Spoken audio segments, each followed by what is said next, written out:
બોરડીના ઝાડ નીચે એક ડોશીમાં પોતાના જીથરા જેવા વાળ સાથે ખંજવાળતા બેઠા હતા. ડોશી વહુને પોતાની તરફ આવતા જોઈ અને કહેવા લાગી, બહેન, આમ હાંફડી ફાફડી થઈને ક્યાં જાય છે અને ટોપલામાં શું લઈ જાય છે?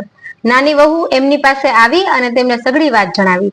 ડોશીમાએ તો જાણે કંઈ સાંભળ્યું ના હોય એમ પોતાના સ્વાર્થની વાત કરતા કહેવા લાગ્યા, અલી, જરા મારું માથું ખંજવાળી આપને, ક્યારની જુઓ વિતાળ્યા કરે છે. વહુ દયાળુ હતી. તેને ચિત્રા માતા પાસે જવાની ઉતાવળ હતી, છતાં તે પોતાના છોકરાને ડોશીના ખોળામાં મૂકી તેમની જુઓ વીણવા બેઠી.